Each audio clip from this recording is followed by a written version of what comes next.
Okay, Assalamualaikum warahmatullahi wabarakatuh. Today we are going to learn about general mole balance equation. Okay, first of all, we are going to look what is general mole balance equation,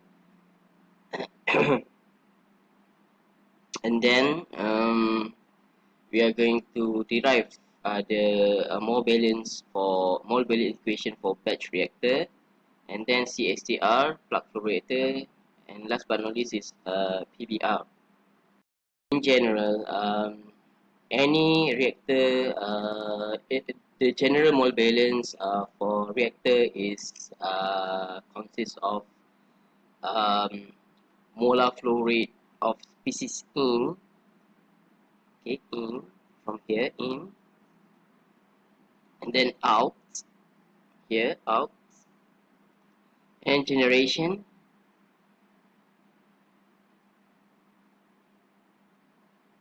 as well as this is generation, then accumulation. So the unit for each term is mole per time, because this is in term of mole, and then when it is moving, in which we measure it in term of mole per time, that's why we got mole per time. Okay, the same goes to the out, as well as generation, as well as accumulation. But for generation we always relate this equation with RT, okay, R dot volume. Okay, so R is rate of reaction, where the formula for rate of reaction is mole per volume dot time, and for this V is volume. Okay, so we times with volume, that's why we can cancel volume with volume, that's why we get mole per time here. And then for accumulation, normally we will measure in terms of mole, the change in mole at any time, change in mole over time, change in time. So for instance, if we have an initial here, so the T for this will be T initial. If we have an final, so the T will be T final. Since there are four terms that need to be considered just now: inflow, and then outflow, generation, as well as accumulation. So we need to know what it is respected to. So for inflow, it is respected to mass crossing the system of reactor or boundary. The same goes to outflow, mass crossing the system, where for generation it is associated with any reactions, chemical or biological. And then for accumulation, it is related to the inflow, outflow, as well as generation. So whatever we have in number one, number two, and also number three, so it will give accumulation. Okay, so for instance, if we have 100 mole here for inflow, and then 50 mole here for outflow, and then another 50 mole here for generation. So 100 minus 50, 50, 50 plus 50 is 100. So we will have accumulation here. Okay, this is the first case. If we have second case, if we have 50 inflow, and then 100 outflow plus 50 generation, so we will have no accumulation.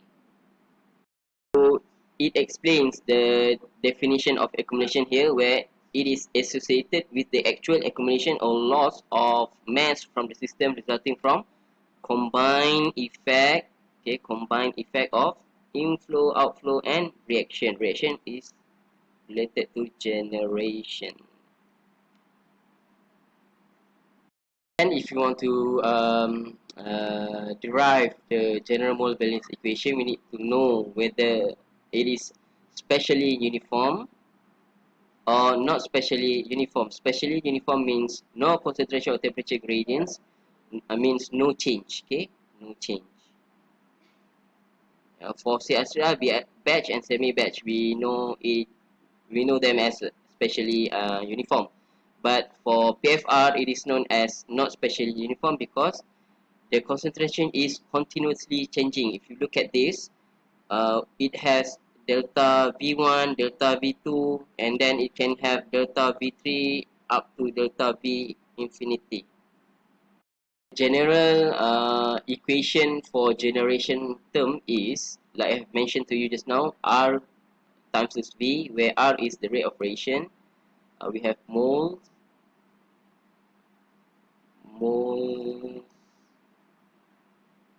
over a volume dot time and times with volume. So we'll have moles over time here. This is for specially uniform. If for not specially uniform, we have RJ1 delta V1 and then RJ2 delta V2, and then we can have also RJ3 delta V3, Rj infinity delta V infinity. Because it is not specially uniform, the concentration or the volume keep on changing. So if we have a reaction, so we know that the reaction will start from t equals 0 until t equals n, right? T equals n is at the time that we want to measure the final generation amount, okay, generation amount.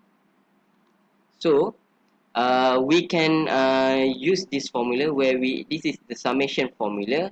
I equals 1 is at t equals 0, and then this one is n, so at the time that we want to measure. So actually this is derived from here.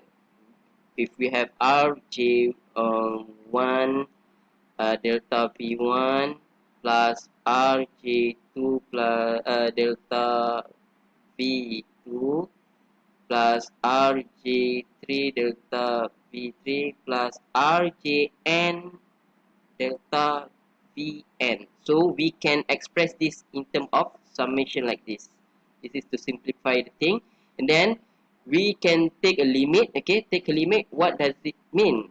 Okay, we put the limit as n approaching infinity.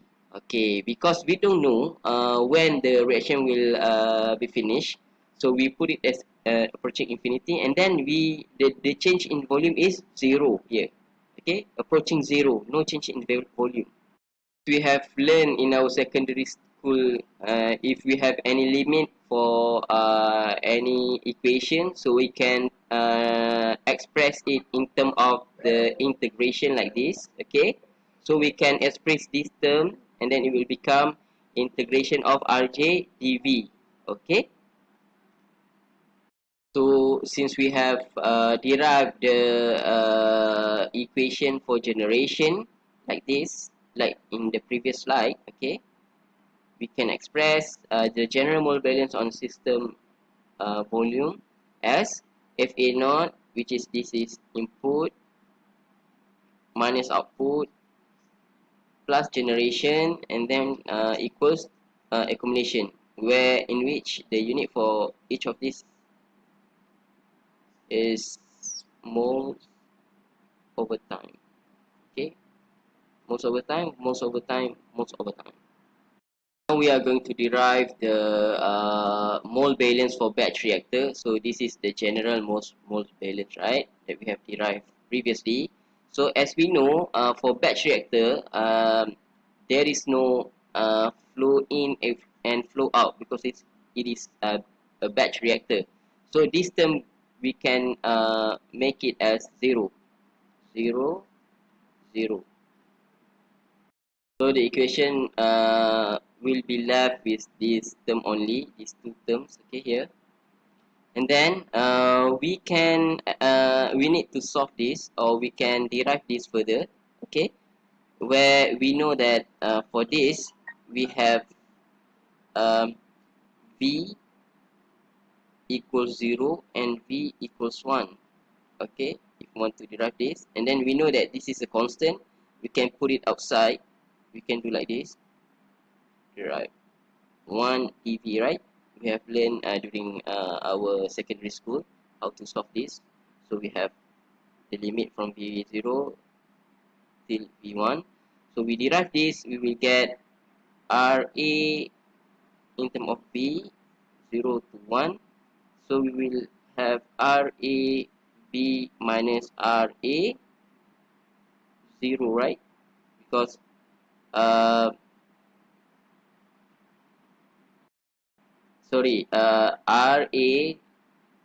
times with rav minus ra 0, right? Because this is 0, so we will have rav here, because this is 0. Again, why the limit is v equals 0 till v equals 1? Because we are integrating with respect to the volume. That's why we need to put v0, v1, and then finally we will have rav, so it will become like this, okay? The final this term, this whole term will become like this. dNA here equals RAV. After we solve this, we get RAV. Since previously we have dNA uh, over dt equals RAV. So we can rearrange this formula. So we bring dt to this side and then RV to this side. So we will get this new term. Okay. So now what we can do is we can express this in terms of time. Okay. So how to do it? Okay, we know that at t equals 0, we have Na equals Na naught. Na naught is the initial mole, initial amount, okay? And then at t equals t, Na equals Na. Okay, so that's why how we get this term, where we integrate this, we put it as this, integrate constant, which is 1, from t0 to t equals t dt equals d Na over RAV here we have, and then we have from t, when t is 0, we have Na naught here. When t equals t, we have Na here. Okay, then we can integrate this part as well. And then what we can do is we can change the limit, okay, like this. Okay, Na naught, right? Then dNA over negative RAV, because we have changed the limit, the position of the limit, so we need to introduce negative here, so it will become like this. So here actually Na naught Na, okay, this is wrong. Okay, since we have this equation, then if we draw a graph, we know that if we have a relation of a to b, and then we have N A naught and Na. So Na naught is, for example, we have 100 mole per second. Then finally it will become 0 mole per second if the reaction is approaching. If the reaction is completed. So what we have here is this kind of graph. Okay. So t equals 0 at Na naught equals 0, and then t equals T final, okay, T final at ME.